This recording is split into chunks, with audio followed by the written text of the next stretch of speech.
顺利的时候，你大部分的投资或者你买的房子大差不差啦。但有些人就是怎么他奇怪，比如他手上有3-4间，他老是这3-4间都出问题，一下租客怎样了，一下这里坏那里坏了，奇怪弄死你呢？这个人啥那伊都你有5间有10间都没代志，啥你3间人他这代志。就我意思是说，是他的源头本身，他自己本身住家，他自己住的房东自己住的住家，他的磁场就不是太好。有道理。如果他一个房东，然后好几间房子在出租都出事，这是房东的问题。对，这房东问题不是房子的问题，对，一定是房东的问题嘛。这不是房子本身怎么那么巧合，而是房东的问题。对，所以我说这个问题其实不能去表面上去解决问题，它有个根本的问题。我觉得应该根本的问题是出在房东的家，房东自己家。对，我觉得是这个样子，我认为是这样子。嗨，我是买房阿元哈。好房子再加上好风水，可以让你的生活更顺遂。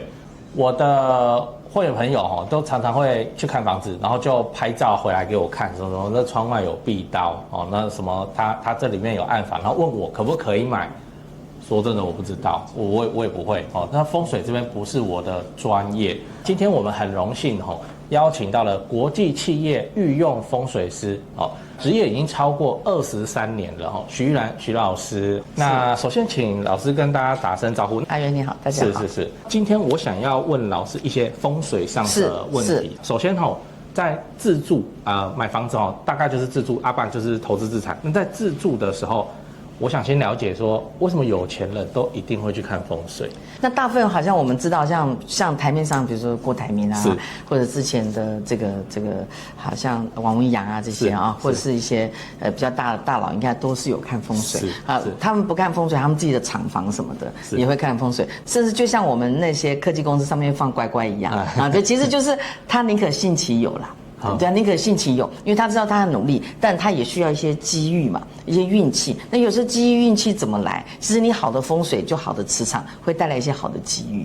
对，可以这样子讲，就是捕捞气运的一种方式。对，一个捕捞气运的方式，因为其实让自己运气好的很多的方法，有些人去拜拜啊，有些人补财库啊，有些人怎么样？那风水是其中一个方法。那风水啊，它到底是不是一个 SOP 一个公式，就是套用在任何人身上，反正我就只要照着这个做就好了。比方说我们常见的有什么左青龙右白虎，背后要有靠山啊，或是格局要方正，客厅就要够大，有的没的，我们都从小听到大。对，究竟存不存在这样子的一个公式？对，基本上它的公式很简单，就是大部分就是对称。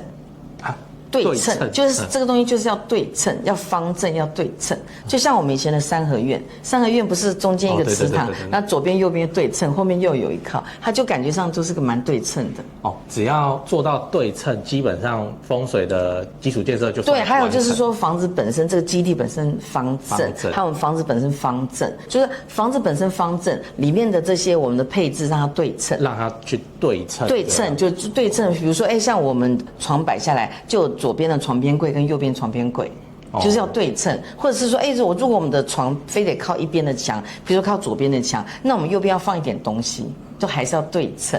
那这个就是我们身为房东，我们可以去营造的部分。对，我们身为房东的话，就刚刚讲，比如说你可能会附着简单的床啊，床头柜给他，你就尽量让他摆。当然，第一，我们最好是买比较方正的房子，然后再来就是帮他绑这些床的时候，至少帮他摆起来比较方正一点点。就是比如说还有两边床边柜，然后床帮他摆正一点，这样会比较好。方正对称。对。自己住或是我要出租给，我觉得都是对，因为就是说。有对称，就是说我们今天就是我们有青龙白虎，这个都等于是有阴有阳。那我们出去等于是外面有人照顾我们，左边有人照顾，右边有人照顾，那等于是你有护法在你旁边嘛，你就比较安全嘛。那同样的道理，你这个床也是左边要有一个床边柜，右边有一个床边柜。这今天不管是你自己住还是你给租客住，你总是希望他人丁平安嘛，你也希望他运气好，可以收租，他赚钱赚得顺利，房租按时缴给你，对不吧？租金稳定。对，租金稳定，租金稳定就确保他工作必须顺利，对不对？不能断炊嘛。所以说，他如果他的床位这些方正一点，然后刚刚讲格局方正一点，房子他的床啊这些东西对称一点的话，那至少他会比较稳定，工作也比较稳定。了解哦。对，那我就认为，身为房东的社会责任，那我们就让他们对称就好了，这也不是很难。对，也不是很难。对对对，其实就是我们大部分讲说什么左青龙右白虎后靠山，其实就是很简单，其实这是一般的道理啦。我们的沙发后面有一个墙来靠，这就很简单嘛。你不要沙发后面是个走廊，那就坐的就很不安稳，老师在看，那也是一样。那我们像一般大人的书桌也是最好这个我们的椅子靠着这个墙。就很简单这个道理，你只要把握这几个简单道理，其实就大差不差，不会差到哪里去。哦，懂。对。那再来是要怎么找到自己的专属财位啊？如果找到自己专属的财位的话，那当然是我们每个人的八字五行都不一样。我在有一堂课里面有教大家说，按照金木水火土你不同的五行，那金木水火土不同的五行，它衍生出来你就对应的不同的财位，是这样。所以是每一个人他的财位可能在房子方位都不一样。对，就每个人。当然，一般人讲说什么门打开的大门打开的45度角就是财位啊，这个是当然这个是一般的普遍性的财位。但我刚刚讲，如果我们客制化，针对我们自己八字来定的这个财位，那当然对更专属我们自己。我的感觉比较有效。对，就是当然你不能说45度角那个没有效，但是你要感觉完全就是 for you for 你自己，那感觉要效果更好，那就按照你自己的八字去出发。摆的45度角财位，我怎么好像海鲜没有感觉很有钱，或者感觉没有到很猛烈，会这么有效吗？就是我是说，对，就一般人讲会这个样子，但我讲说我要讲的是说，这个不是不能用，但是我觉得应该要针对你自己个人，其实是比较合理。今天就像你感冒，我感冒了，你也可以去到药局去拿综合性感冒药，你可以拿丝嘛，对不对？那综合性感冒药吃了有时候有用，有时候没用，因为它并没有针对你的症状完全的去解决嘛。那今天如果我去给医生看，去诊所看，他可以针对你的部分可以帮你抓药嘛，那就比较客制化嘛。对，那我现在的是说45度角就比较像成药。公版啊，公版啊，不能说。立本当公不好，但是就是说他没有针对你个人嘛。那如果说我们针对个人的话，就像我们今天去诊所拿药意思一样。对，那我听懂了，还是客制化会比较理想一点。对，当然有公版的也 OK。如果你不晓得的时候，你就公版就这样子。那如果你要客制化了，就我刚才讲，课程上面就有针对你金木水火土的人，大部分所有的人，你只要有年月日，你只要知道你哪一天出生就可以了，你不用知道你几点出生，不用到几点，不用，年月日就可以，只要日，你只要日，你就可以找出金木水火土，所有的人都可以分成这5种，金木水火土。只要有金木水火土，你就知道你的财位在哪里。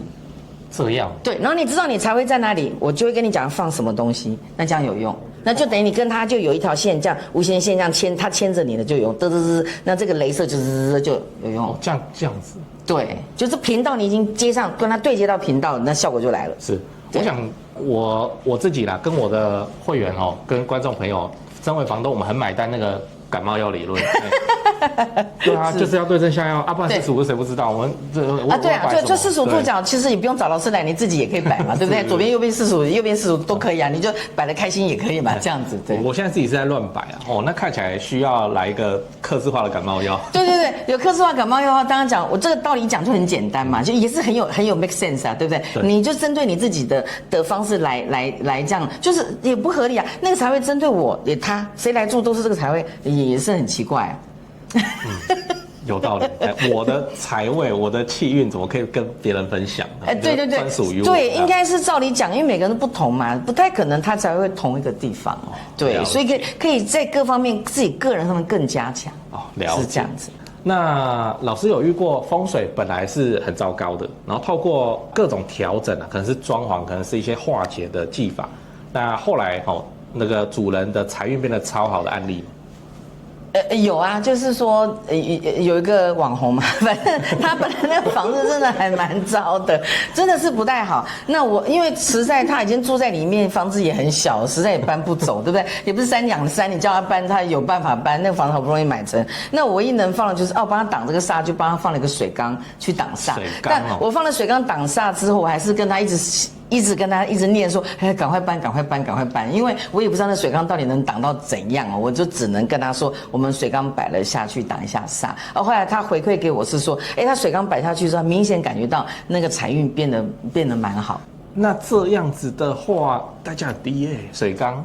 没有错，但是刚才回过头又讲啦，就是说你要按照你自己的、对症下药啊，对啊，你要按照你自己的八字来放这个水缸放在哪里呀？啊，不是大家还是有方位，对，不是大家都可以啊，这样子，对，啊，有些是说。房子就是很平稳呐，就是也平平的，也没有觉得很不好，也没有觉得很起伏这样子。那我们就可能帮他再增加一点东西，哎，他有感觉上他有比较进步这样子。对，了解。对。我想这个财运的好或坏哦，这位主人经过调整，感受一定是明显的啦。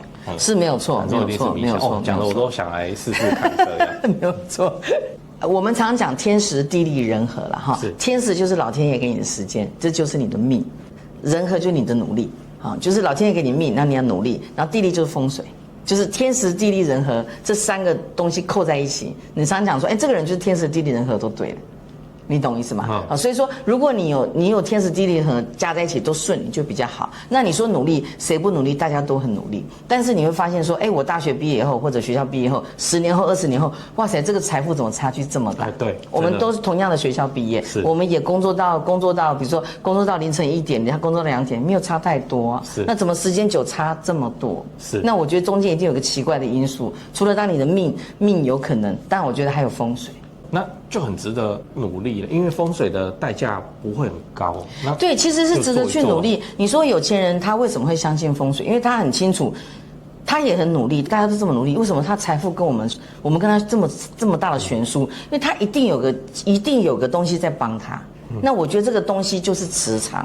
你好的风水，好的磁场，你就吸引这些贵人来。有些人很奇怪，他怎么都是遇到小人，就像哎，全天下小人都被你遇到了，是。那为什么会这样？怎么全天下烂男人都被你遇到了，或者全天下烂女人都被你遇到了？到底为什么？就是他也住在这个磁场，他磁场就吸引那样的人，他就自己再怎么挑，他都老是挑被磁场都挑这样的人。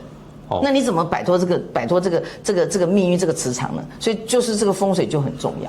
风水感觉就是自己可以去操控跟努力的部分，要不然就天命给我的命就这样，我好像那对啊，如果是这样命就这样子，那我们干嘛努力？我们读什么书，躺在那边好了，那钱就掉下来。就是我是说，如果没有努力的成分，那干嘛读书呢？那干嘛努力呢？这些都没有必要嘛，命定的注定在那边。所以其实我们不是要宿命，我们要知命，然后我们要运命，我们要改命。就是风水的部分，就是说我知道我的命运，但我要运用我的命运，我不要被命运宿命了。这才是正确的态度。就像我们要努力，我们要认真，我们要读书，就是说人要用功努力。为什么勤劳？为什么？我可以透过我自己的努力去改变我的命运。如果命运不能改变，那有什么意思？那当然不用做了，就躺在那边就好了。那是啊，对，所以我觉得命运还是可以透过自己的努力，还有风水的加强去改变它。我觉得是这样。至少我觉得在我们可以用的范围之内去努力它。我也有个杯子理论呐，哈，就这样讲，这样比如说这个是今天是巴菲特的杯子这么大，然后这个是可能是马云的杯子这样，我们杯子这么小。我们的杯子大小不一样，这个就你生下来的命。巴菲特可以装这么多的水，这么多的财，那这个是马云，这个是我们。那但我们这杯子就是最好的状态，我们是装最满就很开心了。那有时候我们杯子不装不满还破洞，这个一洞一直漏。有破洞，水还一直漏，就已经水都装不满了，还一直漏，那不是很烦？这个水多水少就是我们的运，杯子的大小。出生已经注定，这是命，这实在改变不了。那但是这个水多水少，就是我们的运。有时候运好运坏，对不对？但有时候运好运坏没关系，但杯子又破洞又一直漏水，那我们应该做什么？把杯子这个洞补起来，至少我透过我努力，我的水可以装满。是。我不要说我说我不要说跟巴菲特比，我自己对我来讲，我把杯子装满我就很开心。把洞补起来这个动作就是风水。科学对，就把这个洞补起来就是风水。你把它补好了，我透过我自己努力，那水会装满。不是说我洞补起来，我就躺在那边天上掉下钱，不是，你还要努力嘛，那这杯子水就装满。是。那这样的话，确实值得去处理这个风水这个。而且这件事情是真的，如果这个东西是假的，从以前到现在早就没有这个学问存在。当然这个学问有各种门派、各种老师，大家都听个不飒飒。说今天请10个老师来10种看法，大家都干嘛他就缓呢，带你跳下。那大家最怕的一件事情就是猜这个猜想猜那个，最怕每次看风水就很害怕，说哎给我搬出，我得给我跳这跳黑，就最害怕这个事情是为什么？对，但我是说，我们也可以透过一些小的方法，针对我们个人的方法来去加强这些东西。那就跟他讲，把我们的杯子里面的水加满。你说改了风水之后，你会变成郭台铭；改了风水之后，你变成巴菲特，我是干嘛不撒口脸？不太可能。就安娜那往北这里加。我意思是说，就说你只能在你的范围之内把它发挥到最好啦。这样子。然后有洞就去把它补起来。对，有把洞补起来，那就好像这样，我们自己知道我们自己的缺点，我们要修正我们的缺点，一样的啊。那这个房子风水有缺点，你修正它的缺点嘛？有道理。那我在这边还是想要请教老师说，我们实务上不管是预售还是中国，我们很容易会去撞到的问题。对。那想听听看老师的看法，甚至可以直接给到解法。这样，首先就是这真的很常见，就所谓的厕所门去对到炉灶，或是冰箱去对到炉灶，老一辈都说不好。它其实厕所对炉灶这个观念，尤其是在以前因为以前是这种茅坑嘛，或者以前它就是一个桶子放在那边嘛，然后就真的是臭味很多，那臭味是熏出来嘛，那你这边刚好是炉灶是煮饭的地方，那你这样熏久，你当然就它这边有细菌啊，它细菌到那边你当然是会生病嘛。那现在都是冲水式马桶就冲掉了，所以基本上不太会有什么细菌跟晦气，它主要的原因是因为怕晦气。所以那怎么办？我们其实就很简单，因为在厕所的门前面加一个帘子，加门帘一直到地板。到地板，然后就一片式的，你不要这样中间打开的，就一片式的。就你每次要进去厕所，你就可能这样子过去，因为这样有什么观念？我开门的时候，我还有个门帘在这边，不会门一打开，这个气又冲出去。对，它等于就是隔绝这个气味啦。因为气味刚好，第一是气味，第二刚刚讲它是晦气嘛。对，但是现在确实房子都很小，它有一种状况，比如说我的厕所，我的主卧室里面厕所的门刚好对到床，这种太常见了，对不对？那另外一种，刚刚讲我是小套房，我进去我这边就是炉灶，我这边是厕所，就这样，我是要怎么样？我没办法改，我改动不了这个格局，所以我刚刚讲的方法就是我们把厕所的门加一个门帘到地板，而且是一片式的，那就很简单。当我开厕所的门的时候，我并没有直接这门一打开。就冲到晦气就对，所以加个门帘就可以解决这个事情，就可以解决。然后刚刚讲厕所的门对到我们主卧的床也是可以解决，你就加个门帘就好。那蛮简单的啊。对，其实很简单，其实不是一个。那我帮我的租客装一装好了。也可以啊，对吧？大家觉得说，你这个房东哇好贴心哦，你这个房东很懂风水，还蛮贴心的。对啊。那还有。再来也是超常见的题目，我相信在看节目的你也遇过，就是所谓的床上面就有一根梁，然后你要睡在那个梁底下。我这样讲好了，床上面有梁，我们要看这个梁的位置在哪里。假设这个床，大部分的床的梁，以前的房子比较会在中间啦，现在房子大概就两边了哈。那两边的话，假设这个梁就在我们的床头上面，那你可以睡到那边没有的嘛？你可以把床头睡到那边没有梁的那边。那如果说这两边都有梁，那怎么办？那其实梁压床的问题是什么？梁压床的问题并不会让你得癌症。好，就是说不会让你没命就对了啦哈。那梁压床还有什么问题？它会有官司吗？也不会。会有那种口舌，会有漏财吗？也不会。它会有的问题是什么？因为梁压床就是有个压力。就是你无形中你会有压力，然后你睡起来就很累，或者觉得肩膀酸痛，或者觉得晚上一直做梦不好睡，它有的问题就是这些。那我有个例子我的客户跟我讲说，老师虽然说床上面有梁不好，但是我好好睡我说好，那你好睡就好，也不用动它，他就觉得没问题啊。我觉得我睡觉很好，我也觉得状况很好，那就没问题。但如果你真的觉得说我真的每次起来我都觉得好累这样子，那我建议你后面加一个床头柜，跟那个梁避开就好了。或者是你的床后面放枕头嘛，像外国人这样放2个枕头嘛，你往下睡，你往床角睡一点，那也不会被压到，也可以。或者是还有一种把它包梁，把它包起来，就是把它弧度的包起来。像我们就是会预先看到这个有梁，我们就觉得麻烦处理，然后就在想说天花板干脆包起来或是做个弧面弧面又很贵我们的盘算就变成这些东西。那我现在听到床头柜。当你是房东，对不对？你把他床摆好，对不对？你就帮他2个枕头摆好啊。有道理，它就已经避开这个避开这个梁，或者你帮它后面再加个床头柜，让它刚好这个床头柜的距离跟上面梁差不多宽，是，那就往前推一点，床头柜也不错哦。那它还可以做一些什么收纳，对，或者是说有些梁确实很宽，它超级宽的，那你有个方法，你就是做柜子嘛，系统柜子，就系统柜把它挡起来嘛。还有种方法，系统柜挡起来，对不对？它刚好床头就在这边，对不对？那你可以这样子啊，你可以变成上面是横拉式的嘛，下面是掀开来嘛，放棉被嘛，啊，中间凹一个洞，你还可以放东西，放手机，就放手机，就凹一个洞，上面等于掀拉的，你可以拿棉被嘛，就还是可以解决啦。是。那这样听起来床上有梁也还不是床上有梁，就我刚才讲，大家都很紧张很害怕，真的就听到就觉得很恐怖。那到底在恐怖什么？害怕什么？我们要知道它的原理。我都觉得说床上有梁，我睡在底下，我就是会被鬼压。对，其实也不是鬼压，就是刚才讲会导致觉得不好睡觉。那其实床上有梁，它的概念其实也是有一种，有时候我们的床头会挂画、挂照片，我觉得甚至以前的爸妈会挂结婚照，它其实那个概念也是一样，就是你会觉得潜意识里面觉得东西会掉下来，你会不好睡。所以同样的道理，就是床头上面最好不要有那种大的东西挂在上面，你会觉得无形中有压力。有道理。对，所以如果有画什么照片大的，把它拿下来，把它拿下来。对，在床头上面。潜意识觉得说它可能会掉下来。对，就潜意识其实你就是不好睡觉，人其实会有潜意识，就因为台湾有很常地震，就很紧张，就觉得好像它会打下来。有道理。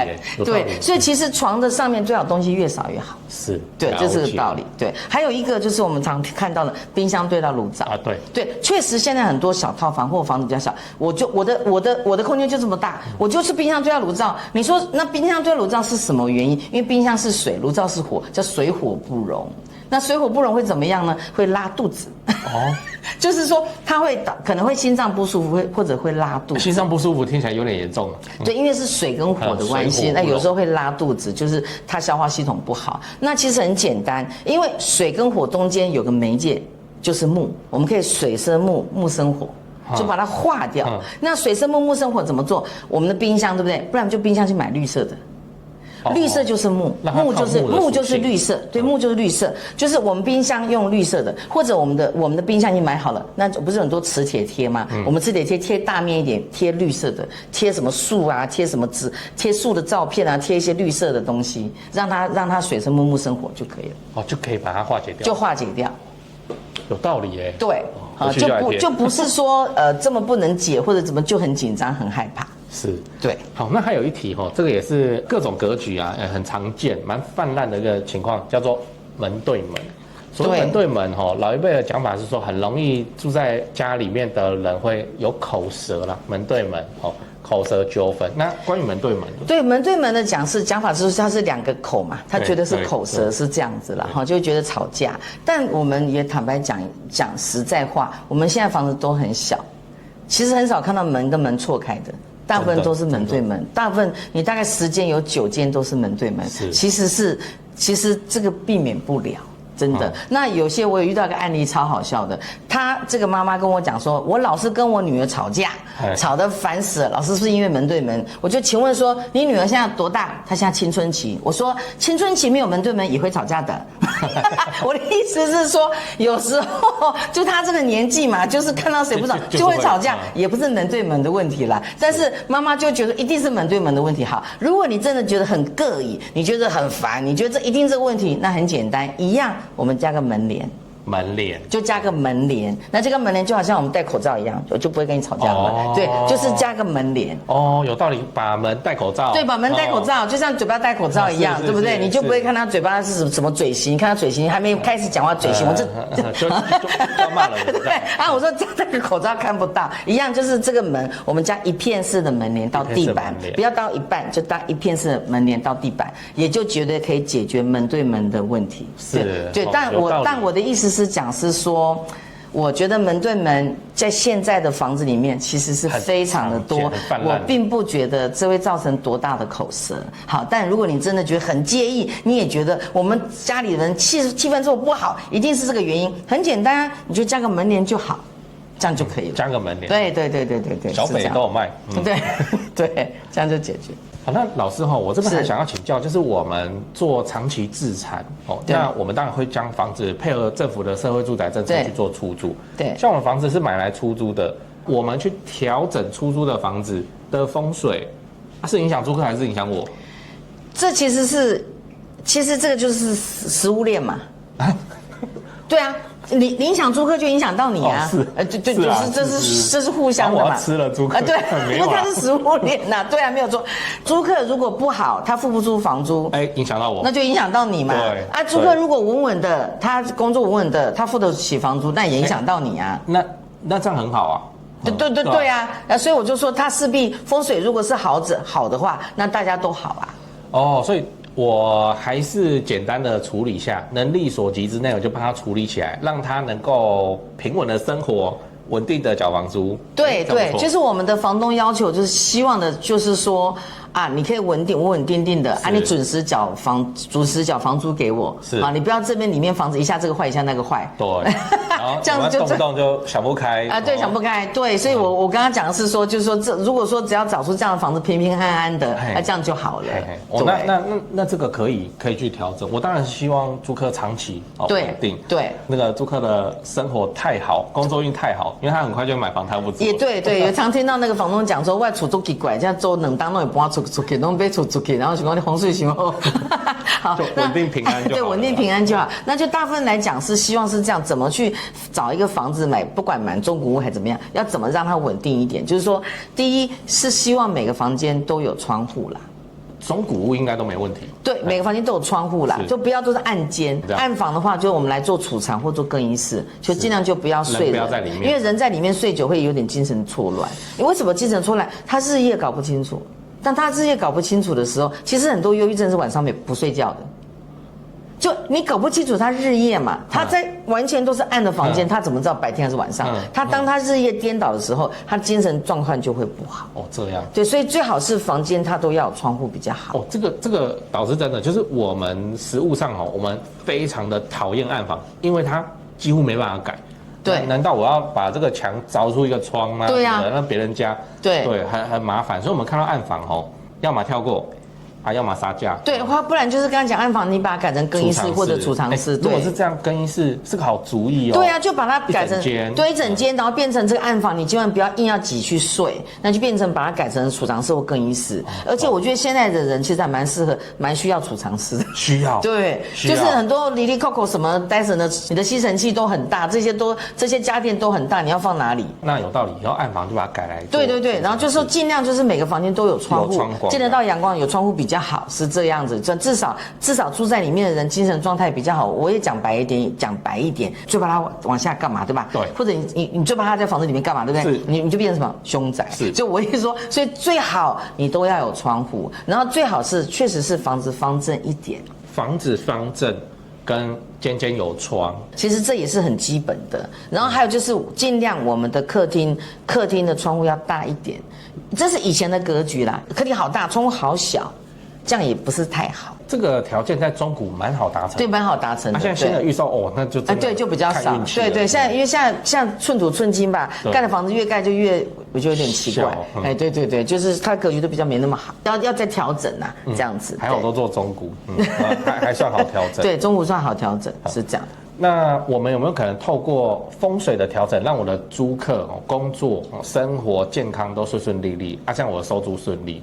就是所谓的稳定收租风水术。好，我今天来出一个这个课，真好来，对，可以哈，真的这不错哈。来，我觉得还是这样子，你尽量把他的这个床，比如说他今天是主卧，你尽量把他的床还是有两边床边柜。让他的这个夫妻比较稳定一点，稳定对会比较好。然后再来就是说，刚才我们讲的，就是说尽量让他就是帮他摆放东西，比如说他的沙发、椅子，让他后面有靠山，在后面有靠，你不要摆在中间，沙发摆在中间，后面没靠。房子也没那么大啊。对，就指定你不是靠这边就靠那边嘛，一定都这样嘛。所以就让他尽量合理的靠到墙上去这样子啦。背后有靠，背后有靠啊，床头也是背后床头有靠，就尽量是这样的道理。那刚刚讲所有东西。让它尽量对称一点，这样子。比如说这个床两边有床边柜，这样子会比较好。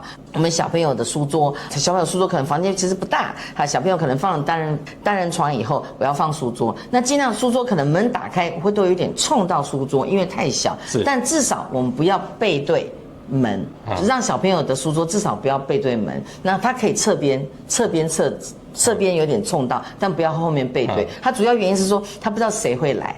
他会紧张，他心神不宁。那如果说你是侧边的话，你还看得到，就不会心神不宁。对，他主要是说后面没有靠的话，你会觉得紧张，会心神不宁。那你怎么专心读书？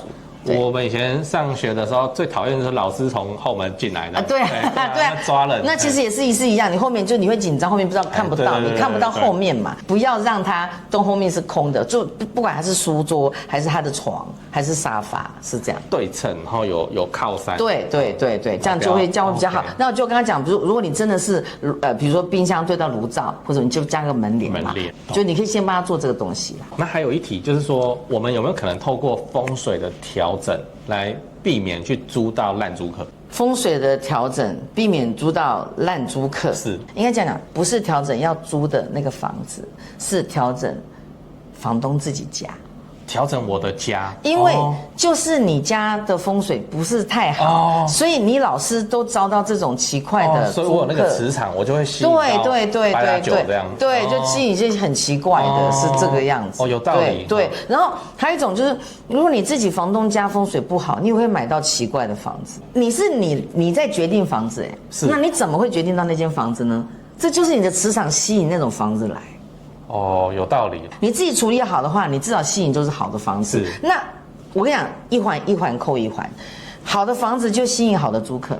但你自己先要磁场好啊，你才会吸引好的房子啊。不然你到底是为什么要买那一间？你就是看他干嘛？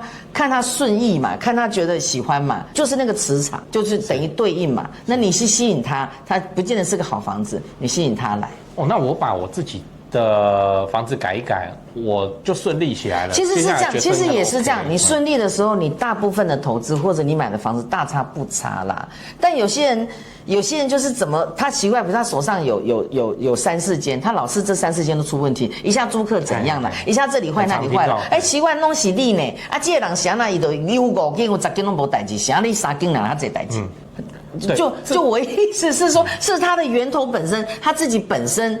住家，他自己住的房东自己住的住家，他的磁场就不是太好。有道理。如果他一个房东，然后好几间房子在出租都出事，这是房东的问题。对，这房东问题不是房子的问题，对，一定是房东的问题嘛。这不是房子本身怎么那么巧合，而是房东的问题。对，所以我说这个问题其实不能去表面上去解决问题，它有个根本的问题。我觉得应该根本的问题出在房东的家，房东自己家。对，我觉得是这个样子，我认为是这样。其实有不少观众有提过老师吼，然后都有重复出现一个叫水缸，那这个水缸也会在课程里面吗？因为我认为水为财啦，大部分都是朗上口说水为财啦，所以我会把水缸放在财位上。水缸基本上有2种作用因为它2种形式、2种作用，一种是我们看得到水跟看不到的水。看不到的水，就看得到的水跟看不到的水。那看不到它就是只要它其实呈现一个比较凹陷的状态，它也是水对，它也算水。那看得到的水就是水缸这些，没有错。那水缸有2种作用，一种是挡煞，一种是招财。特别是如果今天我通常都会在客厅，因为客厅是主事业宫跟财运的地方，所以我会在客厅布置水缸。对，那是客厅布置水缸呢，要怎么布置？通常客厅里面就是看谁赚钱。如果这是男女主人，他都是双薪家庭，那我们就布置女生的女主人的她的财位在哪边，我们就放水缸。那男主人的财位在哪边，我们就放水缸。那这样就可能就是这个家里面客厅里面男女主人的他们的财位就水缸。是这样，水生财，我想这个也是从小听到。对，从小到大都水管财，大部分都这样所以我的水缸就基本上水要干净，它不能就一直放到水都臭掉，定期的去换水，那水的要马达要动，但是都会问我说要不要养东西，养几条鱼，什么颜色，其实这我就无所谓这无所谓，对，无所谓。我的重点是那边要有水要动，就是流动性的，然后水汽要往上。水气要往上，对，水气要往上。那当然会遇到问题，可能地震的时候水就泼出来，那这个我就没办法。这个还好啊。有水这件事情，在我的这个方法里面是比较偏重，是希望有水。那当然有些老师是用别的方法啦，那我是用水缸来去加强这个财。是这样。哎呀，就是讲到招财就是做了、啊，这个还对，因为就是其实我们后来去实验下来，像我自己的办公室也是放了一排水缸，好，那每次换水都很烦，但是也会觉得有这个水缸之后，好像比较事半功倍。哦，对，其实我们不要说要多么说，哎，我要怎么贪财，但是我们比较希望说我们工作起来事半功倍。是，多赚一点钱总是好的。对啊，总是好的，因为财为养命之源嘛。你有钱，能做很多事情，但没钱是万万不能啦。所以我觉得，然后把这个钱去布施，去帮助更多人，其实又更好。是，好，那我也要来研究一下水缸要怎么摆。对，就可以去。那摆大摆小有差吗？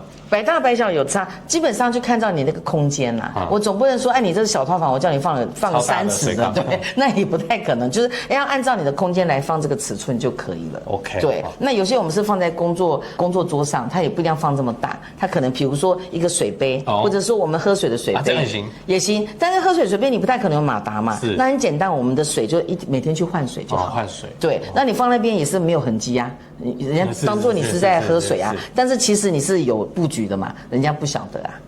对，就是对，就是说这个可以利用在自己小的空间，比如说书桌或者工作桌或者办公桌，然后大致到你自己一个空间，你自己的房间，然后大致到我刚才讲我们的客厅，整个家，对，整个家客厅也可以布置。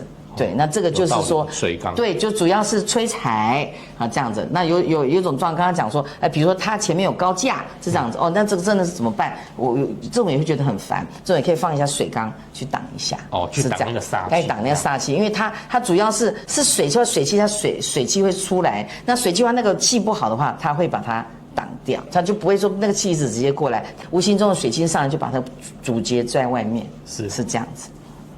我觉得今天这样子跟老师洽谈下来很不错都没有讲那个外面动不动就要花我10几万改格局去干嘛的事情。确实，我们现在的房子其实很难，真的大改是这样。除非说你真的在装潢房子的时候，一开始我们就进来，但不然的话，大部分都是你确实很难改，或者是说大部分的建商他的格局都已经固定了，你总不能把客厅改成卧室吧，把卧室改成客厅吧，也不合理，也没办法。所以说格局都已经固定了，你确实只能说透过一些方法能再怎么去化解掉，或者怎么样去增加你的运势。那这样就很值得了。我其实觉得，就像我们刚刚讲，我们不是说多么大富大贵，但至少我们的付出得到我们的回收，这样就好。然后希望我们工作起来事半功倍，然后小人少一点。就是人其实所求的不多啦，就是说我能开开心心的，我付出得到我的回收。我觉得这样就好。听到现在，我对这个风水是蛮期待的，请老师简单介绍一下你们的课程。我跟这个知识卫星全台湾最大的线上课程啊，叫知识卫星这个平台，就出一个那个叫风水磁场顺心术啦哈。那就这个名字这么长，但是意思就是说，这风水改完之后你会很顺心。可以啊。对啊，所以我们这个课程来讲的话，基本上是给那种初级的风水小白，很容易就上手。我们这个就是跟他讲，像风水幼稚园、风水幼儿园，就很容易就入手，尽量把艰涩的东西变成简单的，让大家可以吸收。好，那我现在就有三种情境，这3种情境，我想阿元一定很常遇到。第一个就是我要选房。对，我要杯煮哈，我要买房或者我要租房子都算选房，或者是我要找店面办公室都算选房，这是选房。第二个是我选到了有些我房子是我买的，我要装潢，就是你不内部装潢格局。第三个就是软件配置，那就是说，我的房子我不是买的，我是租的，那我也没有装潢。对，我是租客啊，你不能说租客我就没风水啊，我也希望我赶快租可以买房子出去啊。那你越想这边租房子赶快买房子出去，你就要调整好啊。那风水好的话，你就少走很多步啊，你就比较快买到房子嘛。所以说软装配置也是可以，就这三个情境可以帮助你。然后这3个情境里面，我们会配有2种很厉害的方法。第一个方法就刚才我们在上面讲的，按照你个人的八字，就金木水火土5种人，它衍生出来的你的财位、你的事业位、你的文昌位，还有你的桃花，甚至你的子息宫位。子息宫位就是生小孩。现在确实很多人遇到问题，不孕很难受孕，所以我们就是这几类事业、财运、桃花、文昌、子息宫位五大类，就是金木水火土的人，他五大类的方位，事业宫在哪个方位要放什么东西，财位在哪个方位要放什么东西，针对这些，所以你自己可以自己在你自己的空间，或者你在你的办公桌上就可以这样做调整，然后不会在家里面说。大家打架啊，这都以爸爸为主，那我们呢？就是说我们自己房间也可以调整。那小朋友可以在他房间里做文昌宫位的放一些布置，对，考试比较厉害，比较不会那么烦恼。所以针对个人的方位有做一些。这个教你怎么去放这些东西，然后找出你适合的方位，这第一个。第二个呢，因为我们常听到168一路发，对不对？168一路发，其实它就是从这个我们以前古代叫做紫白九宫飞星。紫白九宫，它九宫飞星是每一年都在轮，今年是这个龙年，属龙的犯太岁啊，明年是蛇年，属蛇的犯太岁一样，它会轮嘛。那一样，这九宫紫白飞星它也会飞会跑。所以我教你，那168的地方就是好的地方，100、600、800是好的地方。所以为什么你常讲168一路发，168就是好的星。那我教你看168的地方，你就会放什么东西去增加这个财运，但是它是一年的年度性的。好，你要调。对，但我教你9颗星里面有总共9颗星里面。它哪几颗星是你喜欢的，是好的，但是以后每一年9颗星都不一样，对不对？你可以去上网找，因为每一年有每年的流年紫白飞星的图不一样，很容易下载就找到这个图。找到图之后，你就可以布置。哦，这个不用什么专业学习训练，不用，我只要教你这个学问，就是说。1、2、3、4、5、6、7、8、9这9颗星，它分别代表的意思。但是这9颗星会因为每一年它不同的会飞来飞去，飞来飞去。那你只要找出。就是相对应的有几颗好的星，把它找出来。那每一年在那好找出来的那个方位，你去放一些东西，这样就可以。这就等于是太岁财，是太岁的太岁财。那你要避免说，这个方位比较会生病哦。那我们生病怎么办？窗帘关起来，就少掉很多病。因为那有些时候那是太岁的病，明年就走了，但是那一年就特别生病，你要把那边的帘子拉起来。那就是这个就是很实用的。那这个实用，不管今天你是在办公室还是在家里或者租的房子，你都能用。那再配上你自己个人的这个方位上的客制化的东西，就是刚才讲你客制化这些，你要求事业、求财运、求桃花这些怎么布置？那这2个加起来就力量很大。好，让我们再教你布置青龙白虎啊，要怎么布置啊这些。对，那这些方法套起来，那就等于是降龙18掌啊，你就很厉害。我听了，我信心都来了。这听起来是我也学得会的东西，是绝对不艰涩，绝对不艰涩。你很容易查到，只要年月日，你就可以查到你的命主，你就可以查到这金木水火土你是哪一类人，然后衍生出来的东西都有，非常有条理化，很逻辑化。对，绝对不会太难的。好，我也来买这个课，我要先把我的财位搞定。对，其实大家都求财啦。那就我觉得说，这个磁场，这个顺心术，我这个课程，我觉得是你回到家里面，这个课程呢，回到家里面每个人都适用。有学员问我说：“老师，这个我只能给我自己吗？全家都能用，全家都能用，因为你是小孩子，也是就文昌这些全家都能用。然后再来呢，这个课程我们是预录的，所以你下载之后，你可以不断的一直听，它没有限制。对答案这样。对，你可以一直听，不会说哪天课不见了，就你可以重复的听，而且不限时间。所以我觉得这个课很值得。对，你就等于是说，你找了一个风水老师在你旁边，随时随地指导这样。对，而且我刚才讲，我也教你了紫白飞星这个的原理，以后每一年你都可以找。我们的学问不是只有单次，学问又不能用，你这个每年都能用，所以我觉得很划算啊。那我想现在的时间差不多刚好快要过年了。对啊，那就趁着这个过年前大扫除的时候，把家里的风水再调整完布置一下，应该明年可以迎接很不错的运势哦。那关注风水的朋友请一定要去购买这一堂风水磁场顺心术课程，预购期间价格都会低于5折，那并且还可以输入优惠码就直接输入买房阿元350就好了，就可以再折350块。我自己一定会去买哦。那希望透过我自己帮自己家调整好，帮我的租客调整好，然后大家一起顺顺利利、平平安安，钱多赚一点。讲八卦哦。那今天既然我们有幸邀请到老师，那当然要请老师提供一些很猛的八卦嘛啊。八卦还不敢讲说很猛的八卦，我们就变成茶余饭后大家聊聊天，就是讲完就笑笑就好了，哈，不要当真。好，那是这样子，在我所学里面啊，今天我们讲101其实盖得非常高，非常尖，台北101对，非常高，非常耸立这样子哦。那它刚好是在我们总统府的东边。好，它在我们总统府的正东边。好，那东边它有一栋那么高的101，它其实是主这个就是说主武力，主就是强而有力，对，就是它比较是有力气，你听懂吗？就不会老是被欺负。好，那明年的东边刚好是九子，是喜庆。好，所以明年台湾会很多什么事情都得奖，冠军。那现在已经开始要走明年的气了。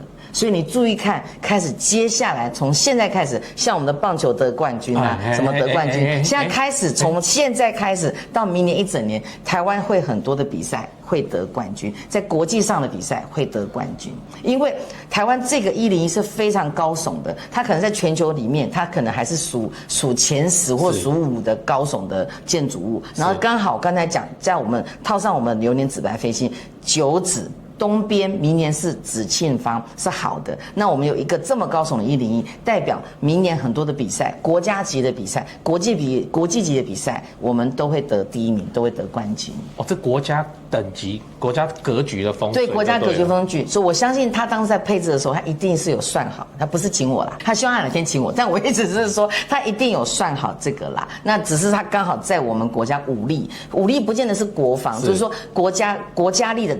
表现竞争力的表现的地方，那101处下去之后，我们开始其实可以回顾来看，我们开始很多的比赛，很多的国际比赛，我们开始奥运什么都有得奖。以前我们跟奖项一点关系都没有，自从101处下去之后，我们开始很多国家力的竞争力的表现开始往上走。对，它并不是。国防力或武力，它也有可能帮助到国防力，但是它主要是国家竞争力。国家竞争力是全面的，尤其是很多的竞争上面，国家可以在这个世界上面可以比较有名气。对，所以那明年刚好，我刚才讲，我在课堂上有教，明年刚好这很好的方向在东边。那我们有个这么高耸的101，对，所以明年很多事情上面，我们会产生一个好像突然一个尖峰一样，那个也变成一个文昌风，就是出名的风。所以明年会有很多好的事情在台湾发生。然后呢，就特别是可能一些比较国际性的东西就会出名，而且是好的，不是坏名声，好名声。然后比赛得奖什么的，然后都是一些喜事。哦，这个很有道理耶。那我来帮老师做个结论，就是接下来都买中华队就对了。对，就是我只是刚刚讲，这个是八卦哈，这个茶余饭后我们就闲聊这样子。对，那这个当然是我个人的小见解啊，这样子我们茶余饭后闲聊这样子。对，好，谢谢老师。不会，多谢，谢谢。